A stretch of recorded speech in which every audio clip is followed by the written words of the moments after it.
गज और ग्राह लड़े जल भीतर, लड़त लड़त गज हारो।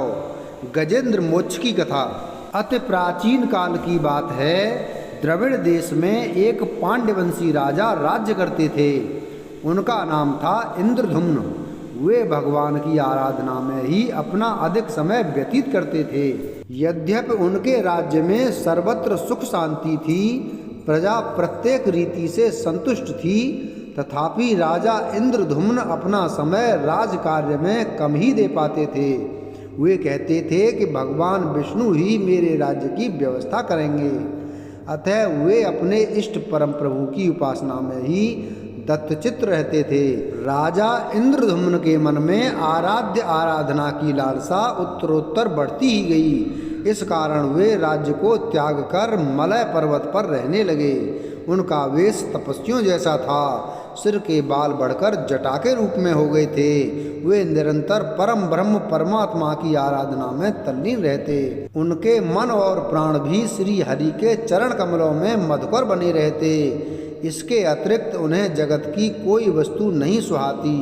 उन्हें राज्य, कोष, प्रजा तथा पत्नी आदि किसी प्राणी या पदार्थ की स्मृति ही नहीं होती थी। एक बार की बात है, राजा इंद्रधुम्न प्रतिदिन की भांति स्नान आदि से निवृत्त होकर सर्वसमर्थ प्रभु की उपासना में तल्लीन थे। उन्हें बाह्य जगत का तनिक भी ध्यान नहीं था। संयोगवश उसी समय महर्षि अगस्त्य अपने समस्त शिष्यों के साथ वहां पहुंच गए। लेकिन न पाद्य, न अंग और न स्वागत। मौन व्रती राजा इंद्रधुम्न परम प्रभु के ध्यान में निमग्न थे। इससे महर्षि अगस्त्य कुपित हो गए। उन्होंने इंद्रधुम्न को शाप दे दिया। इस राजा ने गुरुजनों से शिक्षा नहीं ग्रहण की है और अभिमानवश परोपकार से निवृत्त होकर मनमानी कर रहा है। ब्राह्मणों का अपमान करने वाला यह राजा हाथी के समान जड़ बुद्धि है। इसलिए इसे घोर अज्ञानमयी हाथी की योनि प्राप्त हो। महर्षि अगस्त भगवत भक्त इंद्रधुम्न को यह शाप देकर चले गए।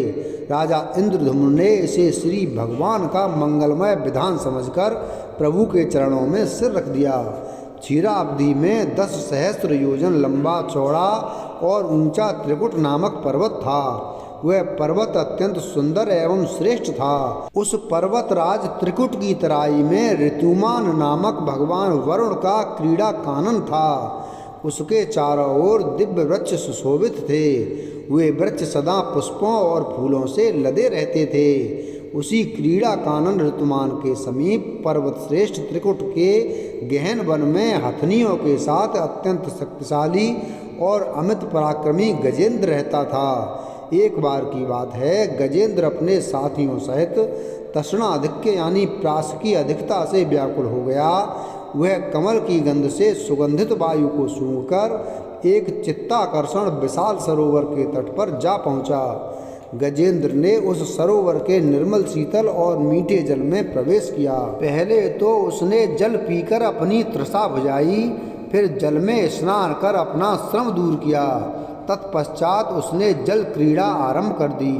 वह अपनी सूंड में जल भरकर उसकी फुहारों से हथनियों को स्नान कराने लगा। तभी अचानक गजेंद्र ने सूंड उठाकर चीत्कार की।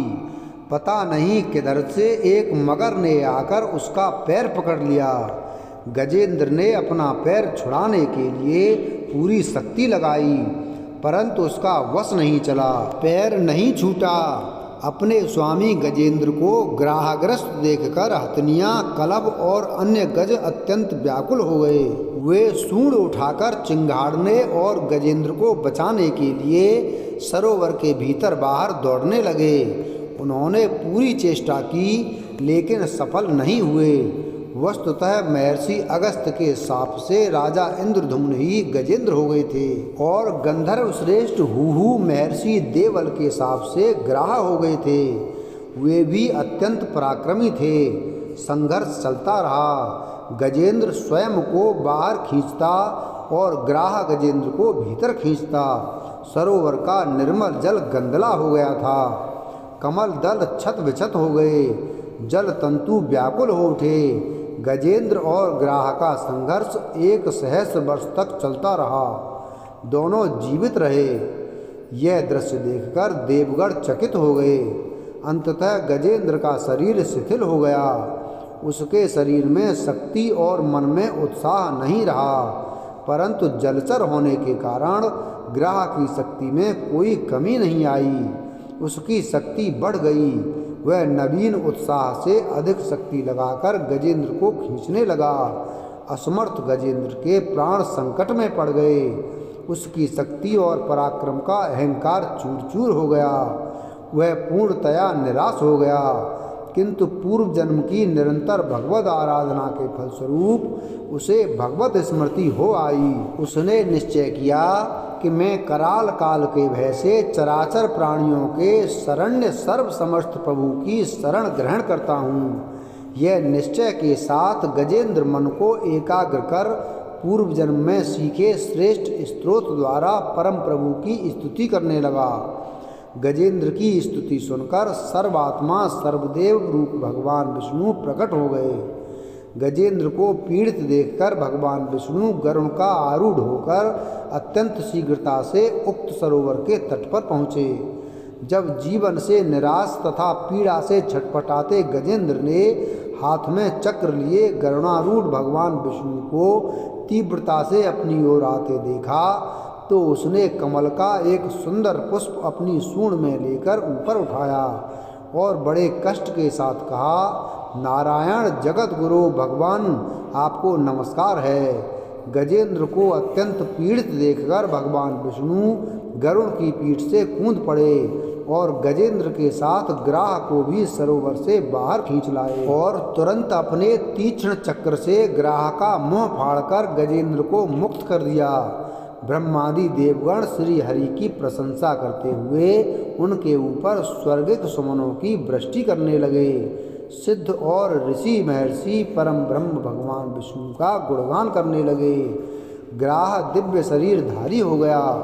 उसने विष्णु के चरणों में सिर रखकर प्रणाम किया और भगवान विष्णु के गुणों की प्रशंसा करने लगा। भगवान विष्णु के मंगलमय वरद हस्त के स्पर्श से पाप मुक्त होकर अभिशप्त हुहु गंधर्व ने प्रभु की परिक्रमा की और उनके त्रैलोक्य वंदित चरण कमलों में प्रणाम कर अपने लोक चला गया। भगवान विष्णु ने गजेंद्र का उद्धार कर उसे अपना पार्षद बना लिया। गंधर्व सिद्ध और देवगण उनकी लीला का गान करने लगे। गजेंद्र की स्तुति से प्रसन्न होकर भगवान विष्णु ने सबके समक्ष कहा, प्यारे गजेंद्र, जो लोग ब्रह्म मुहूर्त में उठकर तुम्हारी की हुई स्तुति से मेरा स्तवन करेंगे, उन्हें मैं मृत्यु के समय निर्मल बुद्धि का दान करूँगा। यह कहकर भगवान विष्णु ने पार्षद रूप में गजेंद्र को साथ लिया और गरुड़ारूढ़ होकर अपने दिव्य धाम को चले गए। वीडियो अगर पसंद आया हो तो वीडियो को लाइक करें, चैनल को सब्सक्राइब करें और बेल आइकन प्रेस करें। धन्यवाद।